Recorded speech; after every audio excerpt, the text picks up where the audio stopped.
Alhamdulillah Ustadz udah nyampe ini di rumah ini. Terima kasih Mutiara Hisib dan doa ini.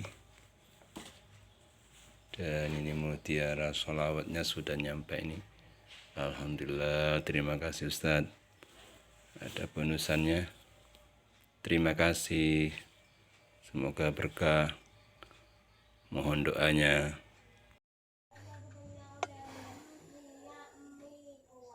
Assalamualaikum warahmatullahi wabarakatuh. Alhamdulillahirabbil alamin wa bihi nasta'inu ala umurid dunya waddin. Wassalatu wassalamu ala asyrafil anbiya'i wal mursalin sayyidina wa maulana Muhammadin sallallahu alaihi wasallam wa ala alihi wa ashabihi wa azwajihi wa auladihi wa dzurriyyatihi ajma'in, amma ba'du. Alhamdulillah, pada kesempatan kali ini kita bisa berjumpa lagi, tentunya dengan izin dan pertolongan Allah Subhanahu wa taala.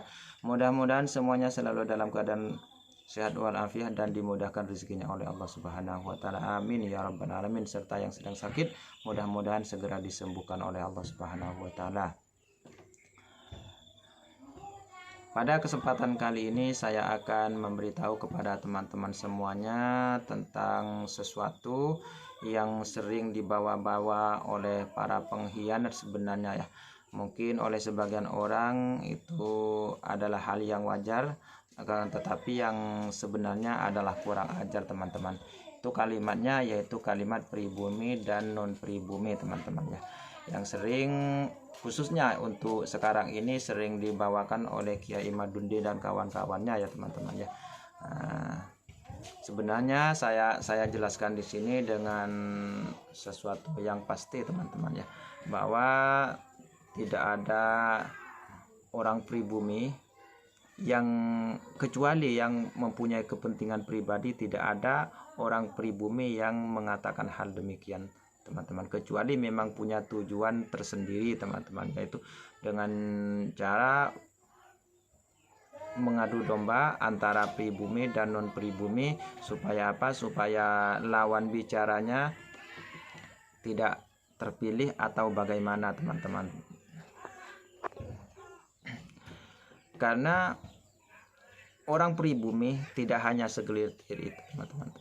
Jadi teman-teman semuanya dimanapun berada, insya Allah semuanya sudah tahu ya, bahwa yang namanya pribumi itu tidak segelintir orang saja.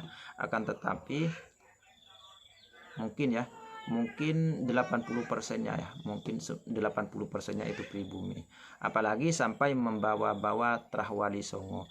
Jadi yang mengaku-ngaku Trah Wali Songo belum tentu diakui sebagai zuriyah Wali Songo oleh Wali Songo sendiri teman-teman ya.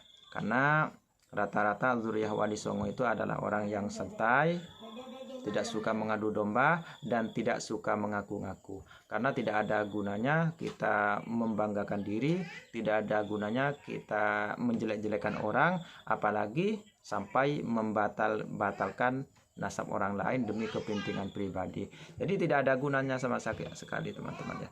Jadi ini adalah salah satu cara untuk memecah belah umat ya. Dan cara inilah yang digunakan oleh Belanda terdahulu. Jadi bisa kita baca dalam sejarah ya, bagi yang suka sejarah, karena sejarah itu adalah pondasi bagi kita semuanya, sehingga kita bisa paham tentang segala hal dari sejarah tersebut dan juga bisa mengambil ibrah atau contoh dari sejarah tersebut teman-teman ya. Jadi saya berpesan kepada teman-teman semuanya, saya pribadi juga zuriyah Rasulullah ya, bukan zuriyah Rasulullah, sama-sama zuriyah Wali Songo, akan tetapi dan yang segaris dengan saya dan juga yang di sekitar saya tidak ada yang membangga-banggakan nasab tersebut teman-teman ya. Jadi apalagi sampai menyerang nasab orang lain, tidak ada. Karena kita ini adalah umat Rasulullah, yang mana halnya umat Rasulullah itu adalah umat yang dititipkan agama Islam sebagai rahmatan lil alamin. Jadi tidak diperbolehkan menjelek-jelekan orang lain kecuali memang sudah pekerjaannya sudah terang benderang seperti yang sudah saya ceritakan, karena memang sudah berkuar-kuar di podium dan sebagainya. Jadi ini wajar dan pantas kita hentikan, pantas kita potong supaya tidak bisa berjalan, bukan kakinya yang dipotong ya. Jadi teman-teman sendiri sudah bisa memahami tentang hal itu. Jadi kita ini adalah rahmatan lil alamin. Kita membawa agama, kita diajarkan dalam agama sebagai agama rahmatan lil alamin. Jadi itu adalah pedoman kita. Kita tidak perlu berbangga-bangga diri, tidak perlu membanggakan keturunan kita tidak perlu membanggakan kemampuan kita atau ilmu-ilmu kita. Karena kebanggaan tersebut tidak ada gunanya sama sekali, dan itulah yang akan menghancurkan diri kita. Karena di dalam satu hadis pernah disebutkan oleh Rasulullah bahwa orang yang merasa pintar sebenarnya dialah orang yang bodoh. Dan sederajat dengan itu, orang yang merasa hebat, orang yang merasa tinggi, sebenarnya orang itu adalah orang yang rendah, teman-teman ya. Jadi teman-teman semuanya harus paham tentang hal itu. Jadi selama ini saya memang tidak pernah mengajak teman-teman semuanya untuk mengikuti saya, karena saya tidak sedang mencari jamaah ya, tidak sedang mencari jamaah seperti mereka. Bahkan sebisa mungkin saya sembunyikan apa yang seharusnya saya sembunyikan, teman-teman ya. Dan begitu juga dengan yang lainnya, misalnya para ulama yang khos, para ulama yang ikhlas, para ulama yang betul-betul ulama, beliau tidak akan meninggikan dirinya sendiri, teman-teman ya. Karena derajat kita hanya ada di sisi Allah, bukan ada di ucapan manusia, teman-teman. Apalagi hanya pengakuan diri kita sendiri. Karena apabila kita akan diangkat oleh Allah, maka kita akan diperkenalkan oleh Allah Subhanahu wa taala sendiri kepada orang-orang yang tinggi derajatnya atau orang-orang yang akan mengangkat kita, teman-teman ya. Itu cara Allah, bukan kita sendiri yang mencari pendukung ke sana kemari supaya kita dihargai orang, teman-teman ya. Jadi itu tidak perlu sama sekali, karena di dalam Al-Qur'an sudah disebutkan ya, dalam surat Al-Isra, alam nasyrah laka sadrak wa wada'na anka wizrak alladzi anka wizrak, alam nasyrah laka sadrak wa wada'na anka wizrak alladzi anqadha dhahrak wa rafa'na laka dzikrak. Jadi seperti itu, teman-teman. Tadi wa rafa'na laka dzikrak. Jadi kita itu akan dijadikan terkenal oleh Allah, bukan dengan cara menggembar-gemborkan diri kita, dengan cara apalagi dengan cara menjelek-jelekan orang lain, teman-teman ya. Bukan seperti itu. Jadi memang kita ini hanya menjalankan sesuai yang sudah ditentukan oleh Allah, sesuatu yang sudah diperintahkan oleh Allah, sesuatu yang sudah dilarang oleh Allah, jangan pernah kita kerjakan seperti itu, teman-teman. Jadi orang Islam, kita sebagai orang Islam atau umat Islam atau seorang muslim ya, sangat dilarang menyerang orang lain, teman-teman ya, karena kepentingan kita sendiri.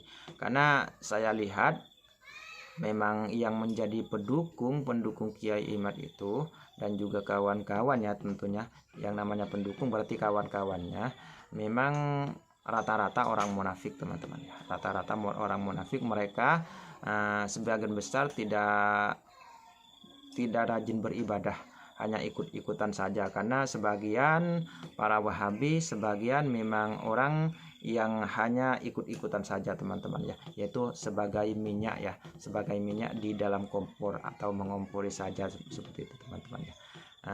Dan itu memang sudah disampaikan oleh Tengku Qori sendiri, teman-teman, masalah itu. Apalagi kita, insya Allah ya, kita sendiri juga masing-masing dari kita sering sekali menyaksikan orang-orang yang membela Kiai Imad tersebut, teman-teman ya. Karena tujuannya bukan untuk memperbaiki umat, akan tetapi untuk memecah umat supaya lari dari mereka, dan maksudnya dari lawannya, dan kembali atau menjadi pengikut orang yang menyerang tersebut, teman-teman ya. Jadi tujuannya seperti itu. Jadi kita sebagai umat muslim mudah-mudahan kita semuanya bisa menjaga diri, dan yang sudah kadung ikut-ikutan segeralah bertaubat kepada Allah Subhanahu wa taala. Karena saya yakin-yakinnya sebagaimana yang sudah Allah perlihatkan atau rasakan kepada saya, dan Allah perlihatkan sesuai tanda-tandanya bahwa orang tersebut akan su'ul khotimah, teman-teman ya. Karena apa? Karena alasan yang pertama, sampai mendustai Rasulullah Shallallahu Alaihi Wasallam sendiri dengan berbagai sabda beliau yang didustakan, yang dibelokkan ke dalam akal-akalan mereka. Kemudian yang kedua, mereka juga menentang para ulama yang sudah masyhur, yang memang kebaikannya sudah dikenal banyak orang dan memang sudah disaksikan kejujurannya oleh orang-orang terdahulu, teman-teman ya. Nah, seperti itu. Kemudian yang ketiga, perkataannya tidak sesuai dengan apa yang dikerjakannya. Yang keempat, suka menjelek-jelekan orang lain dan seterusnya. Itu adalah salah satu tanda bahwa orang itu akan su'ul khotimah, walaupun kita rajin sholat, teman-teman. Karena sholat itu sendiri bukanlah suatu jaminan bahwa kita akan husnul khotimah. Akan tetapi yang bisa menjadi jaminan kita adalah menjaga hati dan perasaan kita. Akan tetapi yang namanya kewajiban tetaplah kewajiban, tidak bisa ditinggalkan, karena dengan kita meninggalkan kewajiban maka kita pun akan berdosa. Kenapa? Berarti kita membangkang perintah Allah Subhanahu wa taala. Seperti itu, teman-teman ya. Jadi sholat itu adalah kewajiban, yang mana dengan kewajiban itu Allah menguji kita bagaimana ketaatan kita kepada Allah Subhanahu wa taala, sebagaimana yang sudah diterangkan di dalam Al-Qur'an bahwa kita ini manusia dengan jin itu diciptakan untuk beribadah kepada Allah. Seperti itu, teman-teman ya.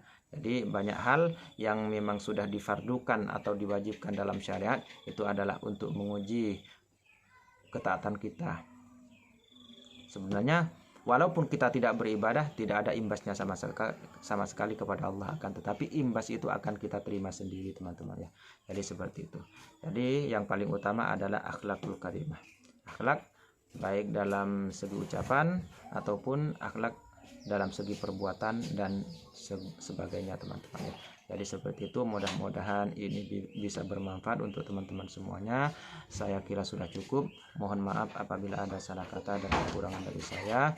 Saya hanya memberitahu, saya hanya meluruskan kepada teman-teman semuanya, dan mengajak kepada teman-teman semuanya supaya berpikir logis. Jangan sampai kita memilih orang-orang yang tidak bertanggung jawab, karena sekarang adalah akhir zaman. Yang namanya akhir zaman, fitnah dajjal akan berhembus dari berbagai arah, teman-teman ya. Jadi sabda-sabda Rasulullah sendiri sudah didustai, apalagi hanya ulama, teman-teman ya. Karena mereka yang kelihatannya rajin ibadah, hatinya tidak bersambung kepada Allah Subhanahu wa taala, sebagaimana yang memang sudah disabdakan oleh Rasulullah bahwa di akhir zaman ini orang Al-Quran itu tidak melampaui kerongkongannya, artinya tidak sampai masuk ke dalam hati, hanya sampai di mulut saja, teman-teman ya. Bahkan tidak sampai melebihi kerongkongan ya, teman-teman, seperti itu. Jadi banyak hal yang kita saksikan yang ganjil-ganjil dari pengetahuan kita di akhir zaman ini, teman-teman ya. Jadi kewajiban kita hanyalah menjaga diri kita sendiri, kemudian menjaga keluarga kita sendiri masing-masing, teman-teman ya. Jangan kita ikut-ikutan menjahat-jahatkan orang lain, atau apalagi membatalkan sesuatu yang meyakinkan sesuatu yang tidak kita ketahui sendiri, teman-teman ya. Seperti itu.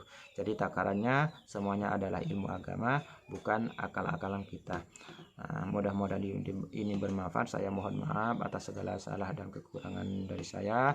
Saya akhiri dengan kalimat kafarat majlis, ghufranaka subhanaka Allahumma wa bihamdika asyhadu an la ilaha illa anta astaghfiruka wa atubu ilaika. Wassalamualaikum warahmatullahi wabarakatuh.